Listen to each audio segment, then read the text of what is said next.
अस्सलामुअलैकुम नाजरीन, तारीख की दुनिया में खुश आमदेद। मुझे डॉक्टर अली कहते हैं और आज की वीडियो इंतहाई जबरदस्त और दिलचस्प है। इस वीडियो को आखिर तक जरूर देखिएगा और कमेंट सेक्शन में अपने ख्यालात का इजहार जरूर कीजिएगा। नाज़रीन, 1000 सुतून वाला एक ख्वाबों का शहर जिसे आज से 3000 साल कबल एक देव हैकल कौम ने तामीर किया था। एक ऐसा शहर जहां एक मसनूई जन्नत भी बनाई गई। ये वही गुमशुदा शहर है जिसे सैकड़ों साल से खजाने की लालच में लोग तलाश करते आ रहे हैं। जब एक शख्स अरब के सहरा में भटकते हुए इस शहर में चला गया तो फिर उसने क्या देखा। आज हम इस पुरस्कार शहर और इसकी मुकम्मल तारीख को इस वीडियो में आपके सामने पेश करेंगे। नाज़रीन, कौम आद अपने दौर के सबसे ताकतवर तरीन कौम थी। ये लोग दूसरों के मुकाबले में ज्यादा कदावर और ज्यादा ताकतवर थे। मालो दौलत भी उनके पास बेशुमार था। अपने ऊंचे कद और शान शौकत की वजह से उन्हें बुलंद मुकाम पर बसने और बुलंदो बाला इमारतें बनाने का शौक था। तारीख में आद के नाम से 2 कौमें गुजरी हैं। एक को आदे उला और दूसरी को आदे इरम कहा जाता है। नाज़रीन, आदे उला साम बिन नूह की औलाद थे और ये अरब के जनूबी इलाके में आबाद थी। आद उला की तरफ अल्लाह ताला ने हजरत हूद अलैहिस्सलाम को मबूस फरमाया था, लेकिन कौम आद की बदअमालियों के सबब उन्हें तबाह कर दिया गया। उनके तबाह होने के बाद हजरत हूद अलैहिस्सलाम बचे हुए लोगों को लेकर हजर मौत की तरफ हिजरत कर गए। उनकी रिहाइश अहलाक के इलाके में थी, जहाँ इस कौम ने खूब तरक्की की और अल्लाह ताला ने उन्हें बेशुमार नेमतों से नवाजा था। उन्हें आदे इरम कहा जाता था और ये जिस इलाके में आबाद थे उसे शहर इरम का नाम दिया गया। नाज़रीन, उस शहर को जातुल अमाद भी कहा जाता है, जिसके मानी सुतूनों वाला शहर है। ये शहर तूफानों के काफी बाद बसा और काफी तरक्की याफ्ता भी था। आदे इरम के लोग कम से कम 12 गज लंबे हुआ करते थे। ताकत का ये हाल था कि बड़े से बड़ा पत्थर जिसको कई आदमी मिलकर भी नहीं उठा सकते थे, उनको एक आदमी एक हाथ में उठाकर फेंक देता था। उनके शहर की 4 दीवारों के अंदर बड़े बड़े महल और उनके सुतून थे। अल्लाह ताला ने इस खूबसूरत शहर का जिक्र कुरान मजीद में कुछ यूं फरमाया है कि क्या तुम्हें मालूम है कि तेरे रब ने कौम आद से क्या मामला किया।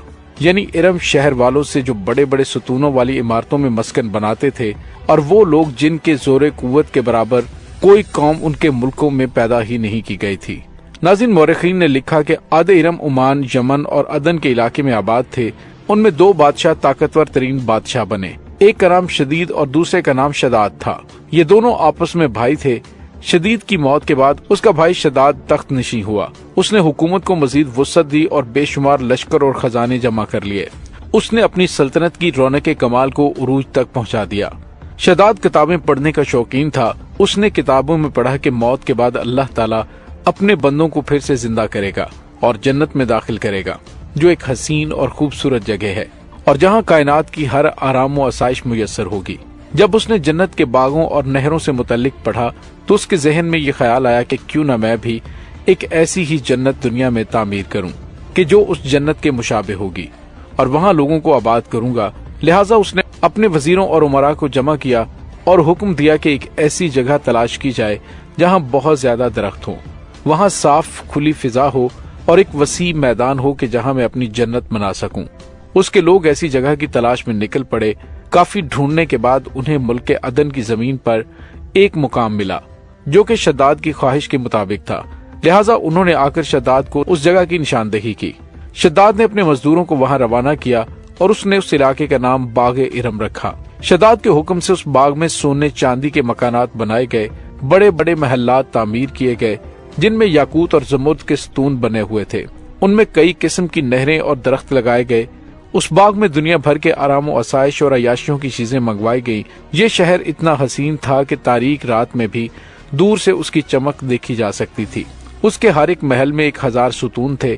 शहर के दरमियान एक नहर बनाई गई थी और हर महल में उस बड़ी नहर से छोटी छोटी नहरें निकाली गईं।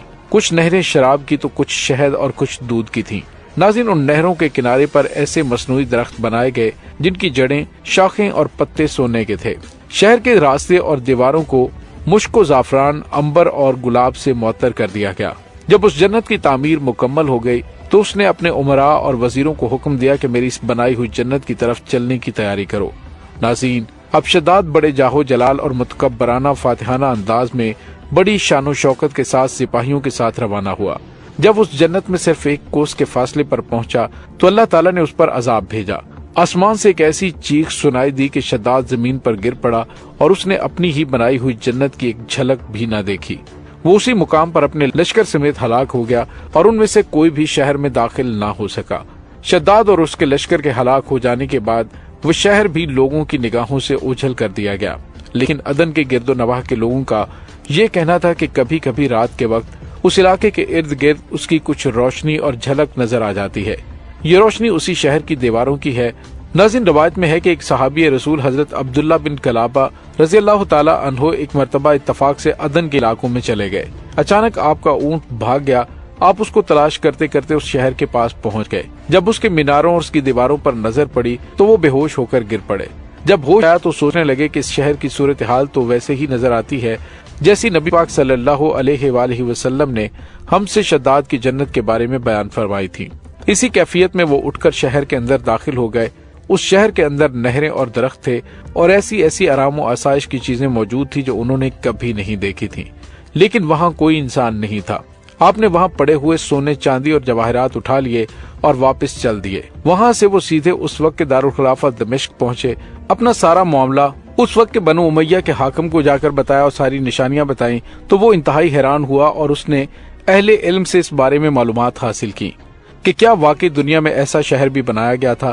لہٰذا حضرت کعب بن احبار رضی اللہ تعالی عنہ نے بتایا کہ ہاں، قرآن مجید میں بھی اس شہر کا ذکر آیا ہے، لیکن اللہ تعالیٰ نے اس کو لوگوں کی نگاہوں سے چھپا لیا ہے۔ حضرت کعب بن احبار نے بتایا کہ نبی پاک صلی اللہ علیہ وآلہ وسلم نے فرمایا تھا کہ میری امت میں سے ایک آدمی اس شہر میں چلا جائے گا اور وہ چھوٹے قد سرخ رنگ کا ہوگا اور اس کے ابرو اور گردن پر 2 تل ہوں گے۔ اپنے اونٹ کو ڈھونڈتا ہوا وہ اس شہر میں پہنچے گا اور وہاں کے عجائبات دیکھے گا۔ اور ناظرین، یہ بالکل وہی نشانیاں تھی جو حضرت عبداللہ بن کلابہ رضی اللہ تعالیٰ عنہ میں دیکھی گئی تھی۔ ناظرین، یہ شہر یا کھنڈرات the last city of Iram اور the last city of Atlantic کے نام سے مشہور ہوا ہے۔ عرصہ دراز تک یہ شہر اپنے خزانے کی کہانیوں کی وجہ سے کافی زیادہ مشہور رہا اور ہر دور میں سیاح اس شہر کی تلاش میں رہے۔ یہ شہر دولت سے مالا مال ہونے کے علاوہ بدعمالیوں اور فسق و فجور میں شہرت رکھتا تھا۔ اوبار کا ذکر مشہور زمانہ عربی کتاب الف لیلہ میں بھی موجود ہے۔ اس طرح لارنس آف اریبیا نے اس شہر کا ذکر اپنی کتاب سینڈ آف دی اٹلانٹکس میں بھی کیا تھا، اور برٹش رائٹر برٹون تھامس نے اپنی کتاب عربک فلکس میں اس شہر کے بارے میں لکھا تھا۔ سن 1984 میں امریکی خلائی ایجنسی ناسا کی سیٹلائٹ سے لی گئی تصویر کی مدد سے عمان میں ایک مقام کو دریافت کیا گیا۔ 1991 میں اس شہر کی کھدائی کا کام شروع ہوا اور یہاں 600 فٹ ریت کے نیچے مدفون ایک قلعہ دریافت ہوا جو تقریباً 2000 سال پرانا تھا۔ اس مضبوط قلعے کی دیواریں 60 فٹ لمبی اور 12 فٹ اونچی تھیں۔ ماہرین کا کہنا تھا کہ یہ شہر لوبان کی خرید و فروخت کا ایک وقت کا عظیم الشان مرکز تھا جسے ارم شہر کہا جاتا تھا۔ آج یہ علاقہ تا قیام قیامت لوگوں کے لیے عبرت کا نشان بن چکا ہے۔ بہرحال، یہ تمام کھنڈرات بوسیدہ ستون اور محلات چیخ چیخ کر ہمیں یہ کہہ رہے ہیں کہ ہر چیز فانی ہے اور باقی رہنے والی ذات صرف اللہ رب العزت کی ہے۔ ناظرین، امید ہے آپ کو ہماری آج کی ویڈیو پسند آئی ہوگی۔ کمنٹ سیکشن میں اپنے خیالات کا اظہار ضرور کیجیے گا۔ اس کے ساتھ ہی ڈاکٹر علی کو اجازت دیجیے۔ اللہ وارث۔